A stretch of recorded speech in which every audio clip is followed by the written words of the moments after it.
भजन 25 और उसका 15। എന്റെ കണ്ണ് എപ്പോഴും യഹോവയിങ്കിലേക്കാകുന്നു, അവൻ എന്റെ കാലുകളെ വലയിൽ നിന്ന് വിടുവിക്കുന്നു. मेरी आंखें सदैव यहोवा पर टकटकी लगाए रहती है, क्योंकि वही मेरे पांवों को जाल में से छुड़ाएगा। കാലുകളെ കുഴിയിൽ നിന്ന് അല്ല, പുഴയിൽ നിന്നല്ല, മുള്ളിൽ നിന്നല്ല, കല്ലിൽ നിന്നല്ല, വലയിൽ നിന്നാണ് വിടുവിക്കുന്നത്. पांवों को किसी गहरे गड्ढे में से नहीं, जल में से नहीं, कांटों में से नहीं, लेकिन जाल में से छुड़ाएगा। അതൊക്കെ ആണെങ്കിൽ അത് പ്രകൃത്യാ വന്നതാണെന്ന് ചിന്തിക്കാം. और यदि वे पहले जो मैंने कही वे बातें होती तो स्वाभाविक रीति से आने वाली बातें हैं, ऐसा हम सोच सकते हैं। എന്നാൽ നെറ്റ്, വല ആരോ ഉണ്ടാക്കിയതാണ്. लेकिन जाल किसी न किसी ने बनाया है। ഒത്തിരി സമയം വേണം ഒരു വല ഉണ്ടാക്കണേ. एक जाल बनाने में बहुत समय लगता है। എന്റെ ചർച്ചിലേക്ക് പോകുന്ന വഴിയിൽ ഒരാൾ ഇരുന്ന് വല കെട്ടുന്നത് ഞാൻ ഡെയിലി കാണാറുണ്ട്. और मेरी मंडली में जब मैं जाता हूं उस रास्ते में एक व्यक्ति है जो बैठकर जाल बनाते हुए मैं प्रतिदिन उसे देखता हूं। അപ്പൊ ഞാൻ ചോദിച്ചു, ഒരാഴ്ച എടുക്കും ഒരു വല കെട്ടാനെന്ന് പറഞ്ഞു. और मैंने जब उससे पूछा तो उसने कहा 1 सप्ताह लगता है एक जाल पूरी रीति से तैयार करने के लिए। പല അളവിലുള്ള വലകൾ അദ്ദേഹം ഉണ്ടാക്കാറുണ്ട്. अलग अलग आकार के जाल को वो व्यक्ति बनाता है। അപ്പോ ആ വല ഉണ്ടാക്കുന്ന ആൾക്ക് ആ വലയിട്ട് പിടിക്കേണ്ട ജീവികളുടെ വലിപ്പം അറിയാം. और जाल बनाने वाला व्यक्ति, उसे मालूम है उस जाल के अंदर जिस प्राणी को उसे पकड़ना है उसका आकार उसे मालूम होता है। അയാൾക്കൊരു ഫോക്കസ് ഉണ്ട്. उसका एक लक्ष्य होता है, एक फोकस होता है। ആ വലയിൽ വീഴേണ്ട വ്യക്തിയെ അയാള് ഇമാജിൻ ചെയ്തുകൊണ്ടാണ് ആ വല ഉണ്ടാക്കുന്നത്. और उस जाल में जिसे फंसाना है उस व्यक्ति के बारे में सोचने के बाद में, कल्पना करने के बाद में उस जाल को वो बनाता है।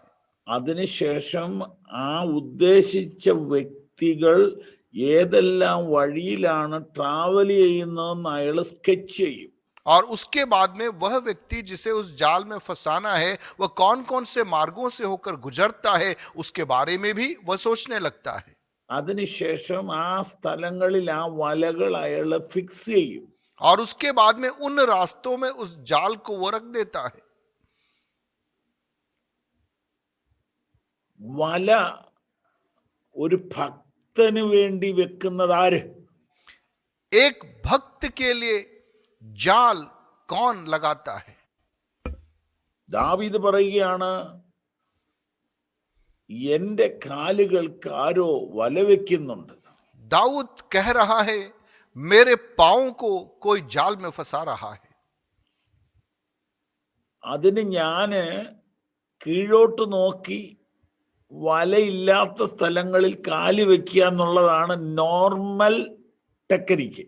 और उसका एक स्वाभाविक तरीका यह होता है, आप नीचे देखकर पता करो कि कहां कहां जाल है और जाल रहित स्थानों पर अपने पैरों को रखना होता है, सामान्य तरीका। ബുദ്ധിപരമായ മാനുഷികമായ ഒരു നീക്കം, ഒരു നിലപാടെന്ന് പറയുന്നത് കീഴോട്ട് നോക്കുക എന്നുള്ളതാണ്. और बुद्धिमत्ता पूर्वक और सावधानी पूर्वक और स्वाभाविक तरीके से जाल से बचने का तरीका है, आप जाल जहां लगता है उन क्षेत्रों पर ध्यान देकर चले। കാല് സൂക്ഷിച്ച് സൂക്ഷിച്ച് ചവിട്ടുക, വല ഇല്ലെന്ന് ഉറപ്പുവരുത്തുക. और पैरों को ध्यान पूर्वक आप रखिए, जहां जाल नहीं है वहां पर पैर रखिए। രണ്ടാമത്തെ മാർഗം വല വെക്കുന്നവനെ ഫോക്കസ് ചെയ്യുക. दूसरा तरीका है जो जाल लगाता है उस पर ध्यान को केंद्रित करो, അവന്റെ പുറകെ നടന്ന് അവനെ ബ്ലോക്ക് ചെയ്യുക. और उसके पीछे जाकर उसको बांध दो। എന്നാൽ ദാവീദ് ഈ രണ്ട് മെത്തേഡും വേണ്ടെന്ന് വെച്ചു. लेकिन दाऊद ने ठाना कि मैं ये दोनों काम नहीं करूंगा, ഇതിന്റെ എല്ലാം മുകളിൽ കൺട്രോൾ ഉള്ള ആളെ പിടിക്കാമെന്ന് വെച്ചു. और इन सब के ऊपर जो नियंत्रण करता है उसको ध्यान केंद्रित करना है, ऐसा उसने निर्णय किया। ഞാൻ കീഴോട്ട് ഇനി നോക്കുന്നില്ല. मैं अब नीचे नहीं देखूंगा। ഞാൻ ഇനി വലയുണ്ടാക്കുന്നവനെ നോക്കുന്നില്ല, जाल कौन बना रहा है वह भी मैं नहीं देखूंगा। വല വെക്കുന്നവനെ നോക്കുന്നില്ല. कौन जाल कहां लगा रहा है मैं वह भी नहीं देखूंगा। അങ്ങനെ പോയാൽ ഞാൻ ഒത്തിരി സമയം അതിനുവേണ്ടി കളയേണ്ടി വരും. और यदि ऐसा मैं चलता रहूं तो बहुत समय मेरा उनमें व्यर्थ हो जाएगा। എന്നാൽ എന്റെ കണ്ണ് എപ്പോഴും യഹോവയിലേക്കാകുന്നു. लेकिन मेरी आंखें सदैव यहोवा पर लगी रहने पाए। അത് അനുഭവത്തിൽ നിന്ന് ഞാൻ പഠിച്ചു. ഞാൻ ഇനിയും ശത്രുവിന്റെ തന്ത്രങ്ങളെ കുറിച്ചല്ല കൂടുതൽ ബോധേഡാകുന്നത്, ഞാൻ കുറച്ചുകൂടെ ദൈവത്തിൽ കോൺസെൻട്രേറ്റ് ചെയ്യാൻ പോവുകയാണ്. मैंने मेरे जीवन के अनुभव से इन बातों को सीख लिया कि अब शत्रु की चालों पर अधिक ध्यान देकर मैं मेरे समय को व्यर्थ नहीं गवाऊंगा, लेकिन मेरा ध्यान, मेरा केंद्र परमेश्वर पर ही मैं लगाए रखूंगा। 121 സങ്കീർത്തനവും ഇത് തന്നെ പറയുന്നു. भजन 121 भी वही कहता है। ഞാൻ എന്റെ കണ്ണ് പർവ്വതങ്ങളിലേക്ക് ഉയർത്തുന്നു. मैं मेरी आंखें पर्वतों की ओर उठाऊंगा। നിന്റെ കാൽ വഴുതുവാൻ അവൻ സമ്മതിക്കയില്ല. तेरे पैरों को वह टलने न देगा। അപ്പോൾ കണ്ണ് തെറ്റിയാൽ കാല് തെറ്റും. उसका अर्थ यह है यदि हमारी आंखें सही जगह नहीं लगी होगी तो हमारे पैर भटक जाएंगे। കണ്ണ് കർത്താവിലേക്കാണെങ്കിൽ കാലുകളെ കർത്താവ് സൂക്ഷിക്കും. प्रियो, यदि मेरी और आपकी आंखें यहोवा की ओर लगी है, हमारे पैरों को वो सुरक्षित रखेगा। പിശാച് ടാർഗറ്റ് ചെയ്യുന്ന സ്ഥലങ്ങളുണ്ട്, സമയങ്ങളുണ്ട്, ദേശങ്ങളുണ്ട്, വ്യക്തികളുണ്ട്. और शैतान अलग अलग व्यक्तियों को अलग अलग समय पर, अलग अलग स्थान पर, अलग अलग देशों में वो अपना निशाना बनाता है। പിശാചിന് സീസൺ അറിയാം. शैतान अवसरों को जानता है। ഇത് ഇന്ത്യയുടെ സമയമാണ്, यह भारत का समय है, ഇത് കേരളത്തിന്റെ സമയമാണ്, यह केरल का समय है, ഇത് ഭാരതത്തിന്റെ സമയമാണ്. यह भारत का समय है। അഭിഷിക്തന്മാരുടെ കയ്യിലാണ് ഇനി കാര്യം ഇരിക്കുന്നത്. अभिषिक्तों के हाथ में अब बातें आने जा रही है। പ്രസംഗിക്കുന്നവരുടെ കയ്യിലല്ല, യഹോവയിലേക്ക് കണ്ണുയർത്തുന്നവരുടെ കയ്യിലാണ് രാജ്യത്തിന്റെ ഭാവി. प्रचार करने वालों के हाथ में नहीं, लेकिन जिनकी आंखें यहोवा परमेश्वर की ओर लगी है, उनके हाथों में राज्यों का भविष्य प्रभु दे रहा है। പക്ഷേ ഇവിടെ ഒരു പ്രശ്നം, लेकिन एक समस्या है। കണ്ടിന്യൂസ് ആയിട്ട് കർത്താവിലേക്ക് നോക്കുന്നവരുടെ എണ്ണം കുറവാണ്. लगातार टकटकी लगाकर यहोवा की ओर ताकते रहने वालों की संख्या कम हो रही है। ഈ കോവിഡ് കാലത്ത് ദൈവം എന്നെ ഓർപ്പിച്ച ഒരു കാര്യം, और इस कोविड के दौरान जो बात प्रभु ने मुझे याद दिलाई, 7 ദിവസം 21 ദിവസം 40 ദിവസം ആ പരിപാടി കൊണ്ട് ഇപ്പൊ പരിപാടി നടക്കത്തില്ല. 7 दिन 21 दिन 40 दिन वाले उस कार्यक्रम से बातें नहीं चलने वाली। എത്ര ദിവസം പ്രാർത്ഥിച്ചു എന്നുള്ളതല്ല വിഷയം, എത്ര ദിവസം പ്രാർത്ഥിക്കാതിരുന്നു എന്നുള്ളതാണ് വിഷയം. कितने दिन आपने प्रार्थना किया वह नहीं, कितने दिन बगैर प्रार्थना के आप रहे वह महत्वपूर्ण है। കഴിഞ്ഞ കാലങ്ങളിലൊക്കെ നമ്മൾ 21 എടുത്തു, 40 എടുത്തു, അതല്ല ഇപ്പോഴത്തെ ചോദ്യം. നീ എത്ര ഗ്യാപ്പ് എടുത്തു എന്നാണ് പറയേണ്ടത്. पिछले समयों में आपने 21 दिन प्रार्थना किया, 40 दिन प्रार्थना किया, लेकिन अब जो सवाल जो पूछना है, कितने दिन बगैर प्रार्थना के तू रहा। ഇവിടെയും നാം ഒരു ടെക്നോളജി, എന്തെങ്കിലും സ്ട്രാറ്റജി മെയിൻറ്റെയിൻ ചെയ്യുന്നത് നല്ലതാണ്. और यहां भी एक रणनीति बनाना अच्छा है। പ്രാർത്ഥിക്കുന്നവർ തമ്മിൽ ഒരു ബന്ധം ഉണ്ടാകുന്നത് നല്ലതാണ്. प्रार्थना करने वालों के बीच में एक संबंध स्थापित होना जरूरी है। ഒരാൾ ഒരു ഗ്യാപ്പ് എടുക്കുകയാണെങ്കിൽ ബാറ്റ് വേറൊരാളുടെ കൈ കൊടുക്കണം. अगर एक व्यक्ति के खाली स्थान रखता है तो उस स्थान पर प्रार्थना करने के लिए अगला व्यक्ति तैयार होना चाहिए। എനിക്ക് അത്യാവശ്യമായിട്ടൊരു കല്യാണത്തിന് പോകണം, എനിക്ക് അത്യാവശ്യമായിട്ടൊരു ശവടക്കിന് പോകണം, എനിക്ക് അത്യാവശ്യമായിട്ട് ഒരു കൺവെൻഷന് പോകണം, പക്ഷെ പ്രേയർ ആരെങ്കിലും ഒന്ന് പിടിക്കണം. मान लीजिए किसी शादी में मुझे जाना पड़ सकता है, किसी अंतिम संस्कार में मुझे जाना पड़ सकता है, या अन्य किसी बात के लिए मुझे जाना पड़ सकता है, लेकिन उस खाली स्थान में प्रार्थना की बटान को पकड़ने के लिए कोई न कोई व्यक्ति तैयार होना चाहिए। മുടങ്ങാത്ത ഒരു പ്രയർ ഭാരതത്തിൽ ഉണ്ടാവണം. बिना रुके अनवरत बनी रहने वाली एक प्रार्थना श्रृंखला भारत में उत्पन्न होना है। ഒരു 21 അല്ല, ഒരു 40 അല്ല, ഒരു 100 അല്ല, ഗ്യാപ്പ് ഇല്ലാത്ത ഒരു പ്രയർ. 21 दिन की, 40 दिन की या 100 दिन की प्रार्थना नहीं, लेकिन बिना रुके लगातार चलने वाली प्रार्थना का मौसम इस देश में प्रकट होना है। ഇടവിടാതെ പ്രാർത്ഥിപ്പീൻ. बिना रुके लगातार प्रार्थना में बने रहना। അങ്ങനെ ഒരു പ്രാർത്ഥന ഭാരതത്തിൽ ഉയരുമ്പോൾ പിശാച് ഇവിടെ നിന്ന് പദ്ധതി മറ്റൊരു സ്ഥലത്തേക്ക് മാറ്റും. इस प्रकार की एक अनवरत प्रार्थना इस देश में यदि उठना आरंभ हो जाएगी, शैतान अपनी रणनीति इस देश से हटाकर कहीं और ले जाएगा। അങ്ങനെ ദേശത്തിന്റെ മേൽ ദൈവത്തിന്റെ കാറ്റ് വീശാൻ തുടങ്ങും. और उस प्रकार से इस देश में परमेश्वर की हवा बहना आरंभ होगी। ആർക്കും തടയാൻ കഴിയാത്ത വിധത്തിൽ ദൈവത്തിന്റെ കരം ചലിക്കാൻ തുടങ്ങും. एक इस रीति से प्रभु का हाथ चलायमान होगा कि उसे कोई रोक नहीं पाएगा। എന്നാൽ ഇങ്ങനെയൊക്കെ പ്രതിജ്ഞ എടുത്ത ദാവീദിന് ഇടയ്ക്ക് അബദ്ധം പറ്റി. लेकिन इस प्रकार से निर्णय लिए हुए दाऊद के जीवन में कहीं पर गड़बड़ी आ गई। അവന്റെ കണ്ണ് തെറ്റി, उसकी आंखें, उसकी नजर हट गई, അവന്റെ കാല് വഴുതി, उसका पैर भटक गया। അതൊരു വലിയ ദുരന്തമായി ഭവിച്ചു. वह एक बहुत बड़ी दुखांतिका बन गई। അത് ദൈവസഭയ്ക്ക് വലിയ നഷ്ടമുണ്ടാക്കി. प्रभु के राज्य के लिए वो नुकसानदेह सिद्ध हुई। സാധാരണക്കാരന്റെ കണ്ണ് തെറ്റിയാൽ ചെറിയ നഷ്ടമേ വരികയുള്ളൂ. एक साधारण व्यक्ति की नजर हटे तो कम दुर्घटना होगी। എന്നാൽ ദൈവത്തിന്റെ നിയോഗങ്ങൾ പ്രാപിച്ചവരുടെ കണ്ണ് തെറ്റിയാൽ വലിയ നഷ്ടങ്ങൾ സംഭവിക്കും. लेकिन प्रियो, जिसके ऊपर परमेश्वर की नजर है, उनकी नजर यदि भटक जाए तो बहुत बड़ी दुखद बातें हो जाती है। എന്നാൽ അങ്ങനെ കാല് വഴുതിയെങ്കിലും ദൈവം അവനെ കൈവിട്ടില്ല. उसका पैर भटक गया, लेकिन परमेश्वर ने उसका हाथ नहीं छोड़ा।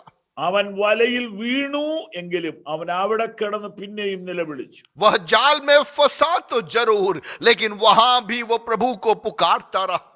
വലയിൽ നിന്ന് കർത്താവ് ഇറങ്ങി വന്നവനെ വല മുറിച്ചു പുറത്തു കൊണ്ടുവന്നു. और परमेश्वर उतर आकर उसको जाल को काट कर उसको बाहर निकाला।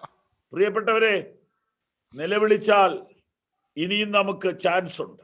प्रियो, यदि मैं और आप विलाप करने के लिए तैयार हो जाए, पुकारने के लिए तैयार हो जाए, पुनः एक अवसर परमेश्वर देना चाहता है। നമുക്ക് നഷ്ടപ്പെട്ടത് തിരിച്ചു വരും. जो हमने खोया वह लौट आएगा। നമുക്ക് നഷ്ടപ്പെട്ടു പോയ നാളുകൾ ദൈവം മടക്കി തരും. जो दिन हमने खो दिए, परमेश्वर उन दिनों को लौटाने जा रहा है। നമുക്ക് നഷ്ടപ്പെട്ടു പോയ അവസരങ്ങൾ ദൈവം മടക്കി തരും. जो अवसर हमने खो दिए, उन अवसरों को प्रभु लौटाएगा। പിശാച് ഇപ്പോൾ ഭാരതത്തിലേക്ക് കൂടുതൽ ഫോക്കസ് ചെയ്തിരിക്കുകയാണോ എന്ന് ഞാൻ സംശയിക്കുന്നു. और कई बार मैं संदेह करता हूं कि शैतान ने अधिक ध्यान इन दिनों में भारत के ऊपर केंद्रित कर रखा है। കാരണം ഒത്തിരി അഭിഷിക്തന്മാർ രോഗത്തിലും അപകടത്തിലും ഡിപ്രഷനിലുമായിരിക്കുന്നു. क्योंकि बहुत सारे प्रभु के दास लोग इन दिनों में कई प्रकार की दुर्घटना में, कई प्रकार की बीमारी के अंदर और कई प्रकार की निराशाओं के अंदर आ चुके। ഒത്തിരി പേര് വെളി പറയുന്നില്ലെന്നേ ഉള്ളൂ, മനസ്സുകൊണ്ട് വിശ്വാസം ക്ഷീണിച്ചിരിക്കുന്നു. और बहुत सारे लोग हैं जो बाहर खुल के नहीं बोल रहे, लेकिन उनके दिलों में, मन में उनका विश्वास ठंडा हो चुका है। ഭാരതത്തിൽ ദൈവം തന്റെ പ്രവൃത്തി അയക്കുന്നു എന്നുള്ളതിനാൽ പിശാച് ഈ സ്ഥലത്തേക്ക് വല്ലാതെ വലകൾ വിരിച്ചിരിക്കുന്നു.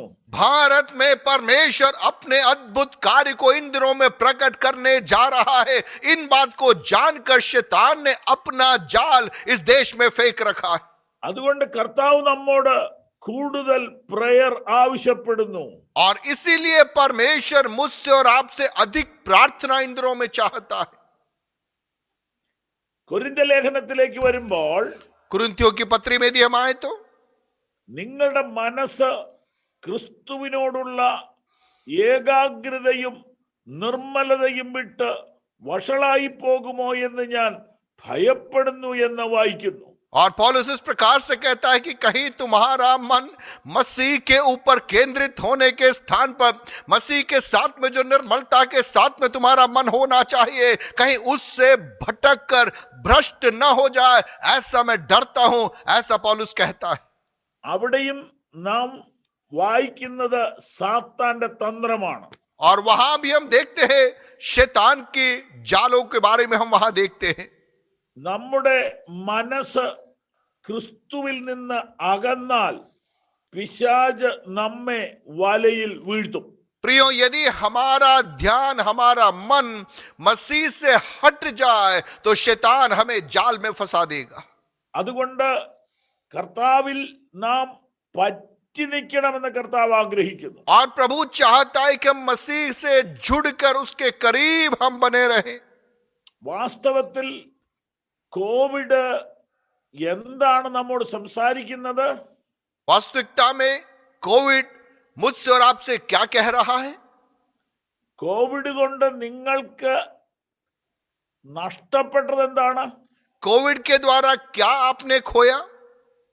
കൺവെൻഷൻ നഷ്ടപ്പെട്ടു, कन्वेंशन खो दिया, ക്രൂസൈഡ് നഷ്ടപ്പെട്ടു, क्रूसेड बंद हो गया, പക്ഷെ പ്രെയർ നഷ്ടപ്പെട്ടില്ലല്ലോ. लेकिन प्रार्थना तो नहीं खोया ना आपने. പ്രെയർ വർദ്ധിക്കുകയല്ലേ ചെയ്തത്. प्रार्थना तो और अधिक हो गई. അപ്പൊ കോവിഡിലൂടെ ദൈവം നമ്മോട് എന്താ സംസാരിക്കുന്നേ? तो यदि ऐसा है तो कोविड के द्वारा परमेश्वर हमसे क्या बात कर रहा है? പബ്ലിക് പരിപാടി കുറയ്ക്ക്, खुलकर जो सार्वजनिक कार्यक्रमों को कम करो, രഹസ്യത്തിൽ ഒരു യുദ്ധം ആരംഭിക്ക്, गुप्त में व्यक्तिगत रीति से रहस्य के स्थानों के अंदर बैठकर एक व्यक्तिगत आत्मिक युद्ध आरंभ कीजिए. പരസ്യമായുള്ള പരിപാടികൾക്കകത്ത് ചിലപ്പോൾ വ്യക്തികൾക്ക് മഹത്വം എടുക്കുന്നുണ്ടാകാം. सार्वजनिक कार्यक्रमों के अंदर हो सकता है व्यक्ति विशेष प्रसिद्धि को, नाम शोहरत को हासिल कर रहा हो. അത് ഓവർ ആകുമ്പോൾ ദൈവം അത് തടയും. और जब वह अति हो जाता है, हद को पार कर जाता है, परमेश्वर उसे रोक देता है. അതുകൊണ്ട് തമ്പുരാൻ നേരിട്ട് ഇതെല്ലാം അങ്ങ് അടച്ചു. और इसीलिए परमेश्वर ने सार्वजनिक कार्यक्रमों में विराम लगा दिया. സഭ അറിയാതെ, സഭയ്ക്ക് വേണ്ടി അല്ലാതെ ദൈവം ഒന്നും ഇവിടെ അനുവദിക്കുന്നില്ല. प्रियो, कलीसिया की जानकारी के बगैर, कलीसिया के हित के विपरीत किसी भी बात को परमेश्वर अनुमति नहीं देता है. അങ്ങനെയെങ്കിൽ കോവിഡ് സംബന്ധിച്ച് രാഷ്ട്രങ്ങൾക്ക് പല അഭിപ്രായം കാണും. പക്ഷേ സഭ ചിലത് മനസ്സിലാക്കണം. यदि ऐसा है तो कोविड के विषय में राष्ट्रों को अपना अपना मत होगा, लेकिन कलीसिया को इन दिनों में समझना है. കഴിഞ്ഞ ദീർഘ വർഷങ്ങൾ നമുക്ക് പ്രസംഗിക്കാൻ അനുവാദം തന്നു. पिछले बहुत सारे साल प्रचार की अनुमति हमारे पास में थी. ഇനിയുള്ള സമയം പ്രാർത്ഥന കൂട്ടുക. अब जो बचा हुआ समय है, अधिक प्रार्थना में लग जाए. മുടങ്ങാത്ത പ്രാർത്ഥന ഭാരതത്തിന്റെ ആകാശമണ്ഡലങ്ങളിലേക്ക് ഉയരട്ടെ. बिना रुके अनवरत प्रार्थना श्रृंखलाएं भारत के अंदर उठने पाए. അപ്പോൾ സാത്താന്റെ സകല പദ്ധതികളും അട്ടിമറിക്കുന്ന ഒരു ദൈവ പദ്ധതി ഈ രാജ്യത്തിന് വേണ്ടി ദൈവം വെളിപ്പെടുത്തും. यदि इस प्रकार से प्रार्थना उठेगी, परमेश्वर की एक ऐसी कार्य योजना यहां पर प्रकट होगी जिसके द्वारा शैतान की कार्य योजनाएं असफल हो जाएगी. നാം വായിച്ചിട്ടുള്ള ഉണർവുകൾ ഒന്നുമായിരിക്കയില്ല ഇവിടെ സംഭവിക്കാൻ പോകുന്നത്. प्रियो, इतिहास में जिन जागृतियों के बारे में हमने पढ़ा है, हमने सीखा है, उस प्रकार की एक जागृति इस देश में नहीं होगी. നാം കേട്ടിട്ടുള്ളത് ഒന്നുമായിരിക്കയില്ല ദൈവം ഇനിയും ചെയ്യാൻ പോകുന്നത്. जो अभी तक जागृतियों के बारे में हमने सुना है, उस प्रकार की एक जागृति इस देश में नहीं होगी. ദൈവം ഈ രാജ്യത്തിന് വേണ്ടി തികച്ചും പുതിയതൊന്ന് ചെയ്യാൻ പോകുന്നു. परमेश्वर इस राज्य के लिए एक नए कार्य को करने जा रहा है. തികച്ചും പുതിയതൊന്ന് ചെയ്യാൻ പോകുന്നു. पूर्ण रीति से एक नया कार्य प्रभु करने जा रहा है. അതാരും പ്രവചിച്ചിട്ടുള്ളതായിരിക്കില്ല. एक ऐसी बात जिसके बारे में किसी ने भी पहले नबूवत तक नहीं की हो. അതാരും സ്വപ്നം കണ്ടതായിരിക്കില്ല. किसी ने स्वप्न में भी नहीं देखा होगा. അതാരും വിളിച്ചു പറഞ്ഞിട്ടുണ്ടാവില്ല. किसी ने उसके बारे में पूर्व घोषणा भी नहीं की होगी. ദൈവം സഭയെ പ്രാർത്ഥനയ്ക്കായി വിളിക്കുന്നു. परमेश्वर कलीसिया को प्रार्थना के लिए पुकार रहा है. പ്രാർത്ഥനയുടെ അളവ് വർദ്ധിക്കുമ്പോൾ ദൈവം ഇന്ത്യക്ക് വേണ്ടി ഒരുക്കി വെച്ച പദ്ധതിയുടെ ആ വെളിച്ചം നാം കാണാൻ തുടങ്ങും. प्रार्थना का समय जब प्रियो में और आप बढ़ाएंगे, परमेश्वर ने भारत के लिए जो योजना तैयार कर रखी है, उन योजनाओं को परमेश्वर हमारे सम्मुख प्रकट करना आरंभ करेगा. ചെറിയ ചെറിയ ഭിന്നതകൾ, ചെറിയ ചെറിയ ഇഷ്ടക്കുറവുകൾ, ചെറിയ ചെറിയ പിണക്കങ്ങളൊക്കെ പ്രയർ വർദ്ധിക്കുമ്പോൾ തനിയെ മാറാൻ തുടങ്ങും. प्रियो, छोटी छोटी लड़ाइयां, छोटी छोटी नाखुशियां, छोटी छोटी दूरियां, यदि प्रार्थना का समय बढ़ने लगेगा, स्वतः वो दूरियों को प्रभु गायब कर देगा. അതിന്റെ സമയമത്രേ ഇത്. उसका समय है यह. അതിനു വേണ്ടി ദൈവം നമ്മെ ഒരുക്കുകയാണ്. और उसके लिए परमेश्वर हमें तैयार कर रहा है. ദൈവം പ്രാർത്ഥനയ്ക്ക് വേണ്ടി മനുഷ്യരെ ഒരുക്കുന്നു. परमेश्वर प्रार्थना के लिए मनुष्यों को, व्यक्तियों को तैयार कर रहा है.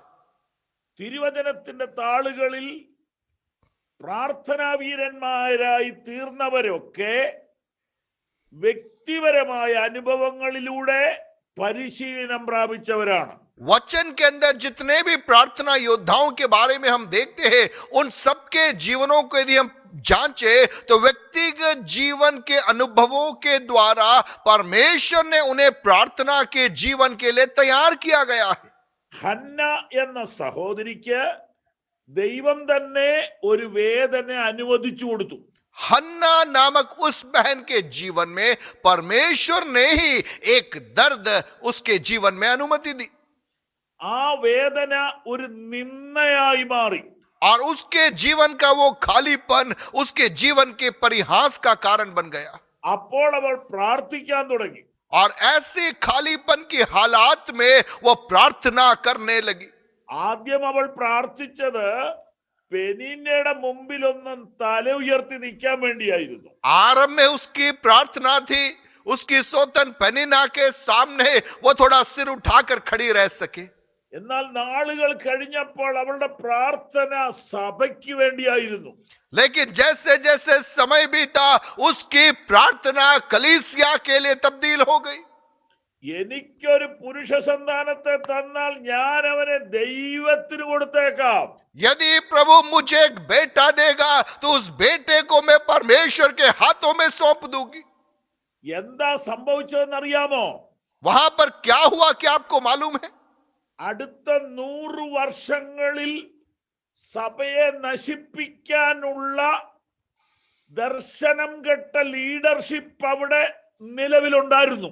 और अगले 100 साल तक प्रभु के कार्य योजनाओं को नुकसान पहुंचाने के लिए दर्शन रहित एक नेतृत्व वहां था. ഏലിയുടെ മക്കൾ ദൈവ ഭയമില്ലാത്തവരെന്ന് മാത്രമല്ല, ദൈവബോധം പോലും ഇല്ലാത്തവരായിരുന്നു. और एली के पुत्र लोग, उनके अंदर न केवल परमेश्वर का भय का अभाव था, लेकिन उनके अंदर परमेश्वर है यह एहसास भी उनके अंदर नहीं था. അടുത്ത 100 കൊല്ലത്തേക്ക് ആ ചർച്ചിൽ ദൈവത്തിന് ഇടപെടാൻ പറ്റൂല. अगले 100 साल तक उस कलीसिया में परमेश्वर कुछ नहीं कर सकता. इस प्रकार का एक नेतृत्व था वहां. ദൈവത്തിന് കമ്മ്യൂണിക്കേറ്റ് ചെയ്യാൻ ലീഡർഷിപ്പിനെ കിട്ടുന്നില്ല. और परमेश्वर को संवाद स्थापित करने के लिए उसे नेतृत्व नहीं मिल रहा. അപ്പോഴാണ് ഹന്നയ്ക്ക് ഒരു പെയിൻ കിട്ടുന്നത്. और ऐसे समय में हन्ना के जीवन में एक दर्द का अनुभव. മലയാള ഭാഷ പറഞ്ഞാൽ ദൈവത്തിന് എന്തോ പറയാൻ ഇങ്ങനെ മുട്ടി നിൽക്കുകയാണ്. और कहा जाए कि परमेश्वर कुछ बातों को बताने के लिए बेताबी के साथ में खड़ा है. ദൈവം കുറെ വർഷം വെയിറ്റ് ചെയ്തു. परमेश्वर ने कुछ सालों तक इंतजार किया. ഹന്ന വേദനപ്പെട്ട് നിന്ദിക്കപ്പെട്ട് കരഞ്ഞോണ്ടിരിക്കുമ്പോൾ ദൈവം മുകളിൽ കരഞ്ഞോണ്ടിരിക്കുക. हन्ना अकेलेपन में, बांझपन में, निंदा परिहास के बीच में जब आंसू बहा रही है, तब परमेश्वर स्वर्ग में आंसू बहा रहा है. എനിക്ക് സഭയോടൊരു സന്ദേശം പങ്കുവെക്കാൻ ഒരു പ്രവാചകനില്ലല്ലോ. इस कलीसिया को मेरा संदेश पहुंचाने के लिए एक नबी नहीं है, ऐसा प्रभु के दिल का दर्द.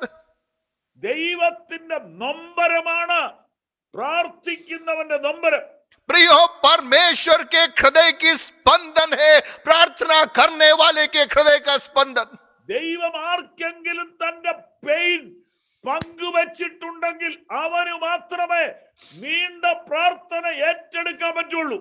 यदि किसी को परमेश्वर ने अपने दिल का दर्द सौंपा है, केवल वही व्यक्ति प्रार्थना में अनवरत बिना रुके प्रार्थना में बना रह सकता है. അങ്ങനെ ഒരു ദിവസം ഹന്ന ആ ബാലകന്റെ കയ്യെ പിടിച്ചോണ്ട് ആലയത്തിലേക്ക് വന്നു.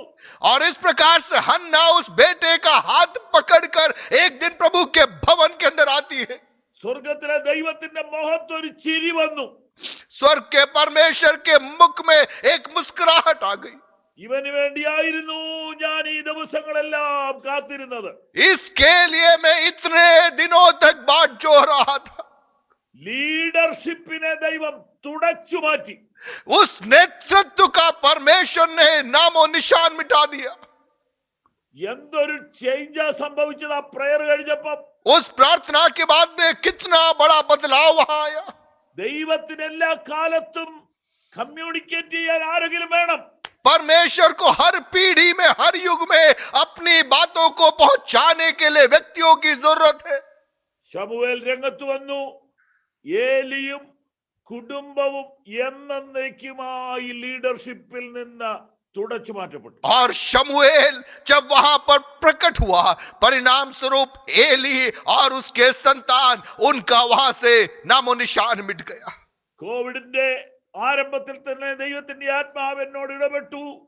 ലീഡർഷിപ്പിൽ ഒരു വലിയ അഴിച്ചുപണി ദൈവം ചെയ്യും. और कोविड के शुरुआत में ही परमेश्वर की आत्मा ने मुझसे व्यक्तिगत बातचीत किया कि नेतृत्व के स्तर के अंदर पवित्र आत्मा एक आमूलचूल परिवर्तन करने जा रहा. അറിയപ്പെടാത്ത ചിലരെ ദൈവം ലീഡർഷിപ്പിലേക്ക് കൊണ്ടുവരും. ऐसे बहुत तेरे लोग जो गुमनामी में छिपे हुए थे, परमेश्वर का आत्मा उन्हें नेतृत्व के स्थान पर इन दिनों में लेकर आने जा रहा है. അത് തന്നെ അപ്പോസ്തല പ്രവൃത്തി 13 പരിശുദ്ധാത്മാവ് കാണിച്ചു. प्रेरितों के कार्य 13वें अध्याय में पवित्र आत्मा ने उसी बात को बताया. ലൂക്കോസ് എന്ന എഴുത്തുകാരൻ അതുവരെ പത്രോസിനെ ആയിരുന്നു ഫോളോ ചെയ്തുകൊണ്ടിരുന്നത്. और लूका जो उसका लेखक था, उस 12वें अध्याय तक पतरस के बारे में लिख रहा था. എന്നാൽ 13 അധ്യായത്തിലെ ഒരു പ്രയർ കഴിഞ്ഞതോടുകൂടെ ലീഡർഷിപ്പ് പൗലോസിന്റെ കയ്യിലേക്ക് പോയി. लेकिन 13वें अध्याय के प्रार्थना के माध्यम से नेतृत्व पौलुस के हाथ में आ गया. എന്നെ അത്ഭുതപ്പെടുത്തുന്നു, ഞാൻ ഭയപ്പെടുന്നു. പത്രോസിനോട് ദൈവം വളരെ കൃത്യമായി ഇടപെട്ടു. ജാതികളിലേക്ക് തിരിയുക. और मैं कई बार उन बातों को पढ़ता हूं तो मैं खुद डरता हूं. पतरस से परमेश्वर ने स्पष्टता के साथ में कहा था, तू अन्य जातियों के बीच में तू जा. അതിനുവേണ്ടി തുപ്പട്ടിയുടെ ദർശനം കൊടുത്ത് കൊർന്നല്യോസിന്റെ വീട്ടിൽ കൊണ്ടുപോയി വലിയ പ്രസംഗമൊന്നും ചെയ്യാതെ തന്നെ ആത്മശക്തി അവിടെ ഇറക്കി അവനെല്ലാം പ്രൂവ് ചെയ്ത് കൊടുത്തു. और उस बात को, उस दर्शन को देने के लिए हम देखते हैं कि परमेश्वर ने पतरस को एक पेटी का दर्शन प्रदान किया और उस दर्शन के द्वारा कुरनेलियुस नामक उस अन्य जाति के घर में परमेश्वर ने उसे भेजा. बिना एक बड़े प्रचार के एक बड़ा कार्य उस परिवार में होते हुए परमेश्वर ने उसे दिखाया. പക്ഷെ അതനുസരിച്ച് മുമ്പോട്ട് നീങ്ങാൻ പത്രോസ് ഭയപ്പെട്ടു. लेकिन उस निर्देश का पालन करके आगे बढ़ने में पतरस भयभीत हुआ. ജാതികളിലേക്ക് തിരിയുവാൻ ഭയം കൂടാതെ ഒരു മനുഷ്യൻ വന്നു. അയാളുടെ പേരാണ് പൗലോസ്. अन्य जातियों के बीच में सुसमाचार लेकर जाने के लिए भय रहित एक व्यक्ति आ खड़ा हुआ. उसका नाम है पौलुस. 13 അധ്യായത്തിലെ പ്രയർ കഴിഞ്ഞു.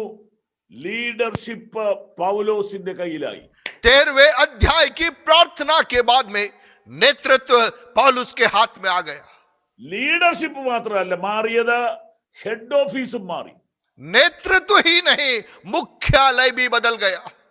അതുവരെ ജെറുസലേമിൽ നിന്നായിരുന്നു കാര്യങ്ങളുടെ സ്റ്റാർട്ടിങ്. എന്നാൽ उस समय तक ഇനി മുതൽ അന്ത്യോക്യയിൽ നിന്നാണ്. यरूशलेम से सारी बातें संचालित होती थी, लेकिन उस प्रार्थना के बाद में मुख्यालय बदल गया, अंताकिया केंद्र बिंदु बन गया. കർത്താവ് വലിയ മാറ്റങ്ങൾ ഇന്ത്യക്ക് വേണ്ടി ചെയ്യാൻ പോകുന്നു. परमेश्वर भारत में बड़े बड़े बदलाव को लाने जा रहा है. അതെന്താണെന്ന് വ്യക്തമായ ചിത്രം പറയാൻ ആർക്കും കഴിയില്ല. और वह कैसे होगा, क्या होगा, उसका एक स्पष्ट तस्वीर कोई कह नहीं पाएगा. എന്നാൽ കർത്താവിലേക്ക് ആഴമായി നോക്കുന്നവർ അത് തിരിച്ചറിയും. लेकिन प्रभु के मुख पर टकटकी लगाकर रहने वाले लोग वह बातों को समझ पाएंगे.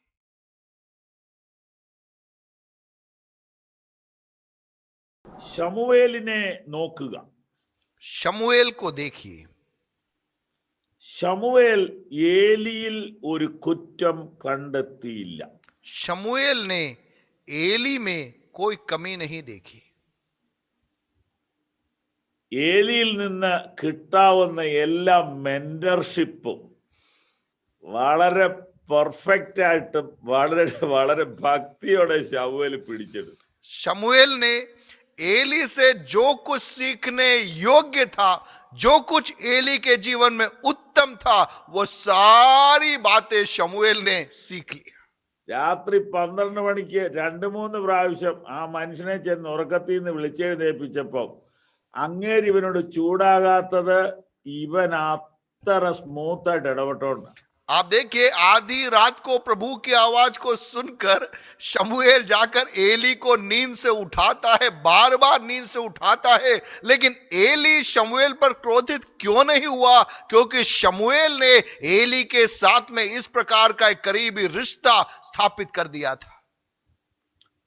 ചുമ്മാ പ്രാർത്ഥിക്കാതെ കിടന്ന് ഉറങ്ങുക ഈ വല്യപ്പൻ എന്നൊക്കെ മനസ്സിൽ കരുതിക്കൊണ്ട് പോയിരുന്നെങ്കിൽ അങ്ങനെ ഒരു മെന്ററിങ് കിട്ടത്തില്ല. यदि शमूएल सोचता ये बूढ़ा बिना प्रार्थना के सो रहा है, उस एक नकारात्मक मानसिकता के साथ में जाता, तो उस प्रकार का एक शिक्षण, उस प्रकार का एक अनुभव उसके जीवन में नहीं मिल पाता. അയാളെ ദൈവമാക്കി വെച്ചതാണ്, അതുകൊണ്ട് അയാളോട് തന്നെ ചോദിക്കാം. അയാളുടെ അടുക്ക് തന്നെ ചെന്നു. और एली को प्रभु ने स्थापित किया है, एली से ही मुझे इसका जवाब चाहिए, वो पाने की आशा में वो उसके पास चला गया. ദൈവത്തിന് ഈ കുടുംബത്തെ പണിഷ്മെന്റ് ചെയ്ത് നീക്കാൻ തീരുമാനിച്ചിരിക്കുകയാണ്. എന്നിട്ടും അവനിലൂടെയാണ് ദൈവശബ്ദം കേൾക്കാൻ ശമൂവേലിനെ പഠിപ്പിച്ചത്.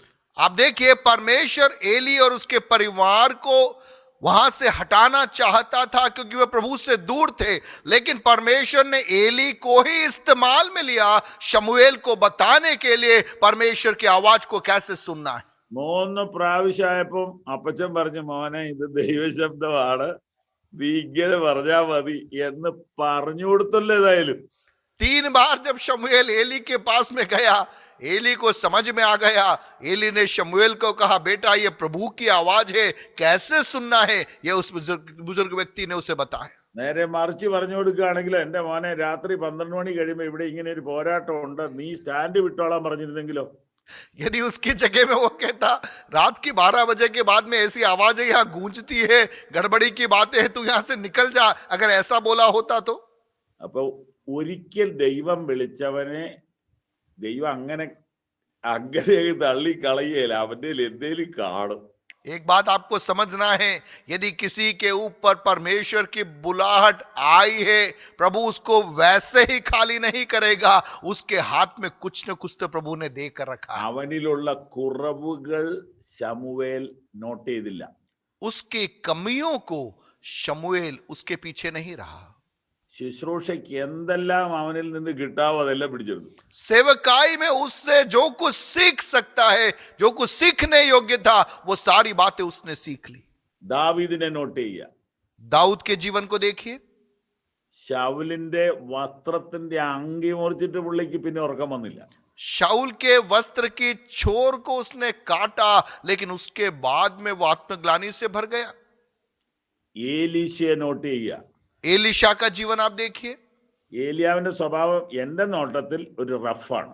और एलिया का स्वभाव मेरे दृष्टिकोण में वो बड़ा सख्त टाइप का था. അങ്ങേരുടെ കൂടെയൊക്കെ ആ ലാസ്റ്റ് മിനിറ്റ് വരെ നിൽക്കണമെങ്കിൽ അപാര സഹിഷ്ണുത വേണം. और एलिया के साथ में अंत तक बना रहना है तो बड़ा धीरज होना चाहिए. നമ്മൾ വരികൾക്കിടയിൽ ശ്രദ്ധിച്ച് വായിച്ചാൽ കാണാം ഒരു റഫ് പേഴ്സണാലിറ്റിയാണ്. और वहां पर उन वचनों को यदि हम ध्यान पूर्वक पढ़े तो हम उससे जो एलिया का चित्रण हम पाते हैं वो बड़ा सख्त मिजाज का व्यक्तित्व था. ദൈവം ഒരാളെ ശുശ്രൂഷയ്ക്ക് വിളിക്കുന്ന അവൻ നല്ലവനായതുകൊണ്ടോ അല്ല, അത് ദൈവത്തിന്റെ ഇഷ്ടമാണ്. कि प्रभु एक व्यक्ति को जो सेवकाई में बुला रहा है उस व्यक्ति बहुत अच्छा है, बोलने में कुशल है इसलिए नहीं, प्रभु की इच्छा इसलिए बुलाता है. അതുകൊണ്ട് ദൈവം വിളിച്ചവരിൽ വലിയ നന്മയൊന്നും നമ്മൾ പ്രതീക്ഷിക്കണ്ട. ദൈവം അവനെ ആക്കിയെങ്കിൽ നമ്മൾ അവനെ അംഗീകരിക്കുക, അവനിൽ നിന്ന് നമുക്ക് കിട്ടാവുന്ന സ്വീകരിക്കുക. നമ്മുടെ കയ്യിൽ ദൈവം പന്ത് തരും. और यदि प्रभु ने किसी व्यक्ति को चुना है, सेवकाई में प्रभु इस्तेमाल में ले रहा है, हो सकता है उसमें कमियां होगी, हमारा ध्यान कमियों में नहीं लेकिन प्रभु के द्वारा चुने हुए व्यक्ति की अच्छाइयों के अंदर यदि हमारा ध्यान बना रहे और धीरज के साथ में हम बना रहेंगे तो परमेश्वर आगे की बातों को वो हमारे हाथों में ला कर देगा. ദൈവം ലീഡർഷിപ്പിൽ മാറ്റം വരുത്തും നിശ്ചയം. परमेश्वर नेतृत्व में निश्चय एक बदलाव को लेकर आने जा रहा है. പക്ഷേ അത് നമ്മൾ തട്ടിപ്പറിച്ചത് ആകരുത്. लेकिन वो जोर जबरदस्ती करके छीना झपट्टी करके हमें नहीं लेना है. ഇതാണ് എനിക്ക് ഓർപ്പിക്കാനുള്ളത്. और यह मैं आपको याद दिलाना चाहता हूं. പക്ഷേ ഒരു കാര്യം കൂടെ, പാസ്റ്റർ പത്രോസിൻ്റെയും പൗലോസിൻ്റെയും കാര്യം പറഞ്ഞിരുന്നു. പത്രോസിന് കർത്താവ് വളരെ വ്യക്തമായിട്ട് കർത്താവ് ദർശനത്തിലൂടെ തന്നെ പത്രോസിനോട് ഇടപെട്ടു. കൊർന്നല്യോസിൻ്റെ വീട്ടിൽ അത്ഭുതങ്ങൾ ചെയ്തു. എന്നാൽ ജാതികളുടെ ഇടയിലേക്ക് പോകുവാൻ ഒരു വൈമനസ്യം പത്രോസ് കാണിച്ചതുപോലെയാണ് മനസ്സിലാകുന്നത്. പിന്നീട് പൗലോസ് ജാതികളുടെ ഇടയിലേക്ക് പോകുവാൻ തയ്യാറായി. അപ്പോൾ ഈ സീസണിൽ പ്രത്യേകിച്ചും കേരളത്തിലുള്ളവർ, മറ്റ് പല സംസ്ഥാനങ്ങൾ സദേൺ സ്റ്റേറ്റുകളിലുള്ളവർ യേശുക്രിസ്തുവിനെക്കുറിച്ച് കേട്ടിട്ടില്ലാത്തവരുടെ ഇടയിലേക്ക് പോകുവാൻ വേണ്ടിയുള്ള ആ ദൗത്യത്തെക്കുറിച്ചും അത് എങ്ങനെ ഏറ്റെടുക്കുവാൻ കഴിയും, ആ ദൗത്യത്തെക്കുറിച്ചും പാസ്റ്ററുടെ ഹൃദയത്തിലുള്ള ബോധ്യങ്ങളൊന്ന് വിശദീകരിക്കാമെങ്കിൽ വളരെ ഉപകാരമായിരിക്കും. ഇതിലൊരു പകുതിയോളം ആളുകൾ വടക്കേ ഇന്ത്യയിൽ നിന്നുള്ളവരുമാണ്.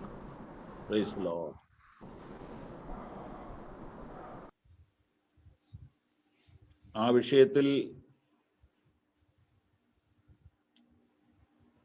നമ്മൾ ഏതെങ്കിലും നോർത്ത് ഇന്ത്യൻ മിഷണറിമാരുമായിട്ട് ഒന്ന് ഇടപഴകുക എന്നുള്ളതാണ് ആദ്യത്തെ ഒരു വഴിയായിട്ട് എനിക്ക് തോന്നുന്നത്. और उत्तर भारत में यदि आपको सेवकाई का दर्शन है तो वहां पर सेवा करने वाले किसी न किसी सेवक के साथ में एक करीबी संबंध आपको स्थापित करना चाहिए. വിവിധ സ്റ്റേറ്റുകളിലുള്ള ദൈവത്താൽ ഉപയോഗിക്കപ്പെടുന്ന ദൈവദാസന്മാരോട് ചേർന്ന് ഒന്ന് നിൽക്കുക, നടക്കുക, അങ്ങനെ ആ ഒരു റൂട്ടിലോട്ട് കയറാൻ ദൈവം ഒരു വഴി തുറക്കാൻ വേണ്ടി പ്രാർത്ഥനയോടെ അല്പം വെയിറ്റ് ചെയ്ത് പോകാതെ നമുക്ക് പെട്ടെന്നൊന്നും ചെയ്യാൻ പറ്റുമെന്ന് എനിക്ക് തോന്നുന്നില്ല. और अलग अलग राज्यों में जो प्रभु के दास लोग सेवकाई कर रहे हैं उनके साथ में संगति करके, उनके साथ में रिश्ता स्थापित करके और उनके जीवन अनुभवों से सीखने के बाद ही कुछ स्पष्ट रीति से किया जा सकता है. പൗലോസിനെ പോലെയും പത്രോസിനെ പോലെയും ബോംഗെ പോലെയൊക്കെ ഡയറക്റ്റ് അപ്പോയിന്റ്മെന്റ് ലഭിച്ചിട്ടുള്ള കുറച്ചു പേര് കാണും. അവരിൽ കൂടെ പോകാൻ ഒരു ഗ്രൂപ്പ് കാണും. അപ്പോൾ ദൈവത്താൽ ഉപയോഗിക്കപ്പെടുന്നവരെ ഒന്ന് കാണാനായിട്ട് കർത്താവിനോടൊന്ന് പ്രാർത്ഥിച്ച് നമ്മളൊന്ന് ഫോളോ ചെയ്യുന്നതാണ് ഏറ്റവും നല്ലതായിട്ട് എനിക്ക് തോന്നുന്നു. पौलुस के समान, पतरस के समान, बौंके के समान ऐसे कुछ चुनिंदा लोग होते हैं जिन्हें प्रभु विशेष नियुक्ति देता है, लेकिन उस नियुक्ति का आदर करके उनके साथ में, उनके अधीनता में रहने वालों के लोगों का एक समूह होना जरूरी है. ठीक इसी प्रकार से हमारे अंदर प्रभु की ओर से वो नजरिया होना चाहिए कि इन दिनों में, इस पीढ़ी में परमेश्वर ने किन को चुना है और उनका साथ देने के लिए उनके संग खड़े रहने का एक मन हमारे अंदर आना जरूरी. समझ पाएंगे. ഞങ്ങളുടെ സ്വർഗീയ പിതാവേ, ഞങ്ങൾ ഒരുമിച്ച് തിരുമുഖത്തേക്ക് നോക്കുന്നു. हमारे प्रिय पिता, हम मिलकर आपके मुख की ओर देखते हैं.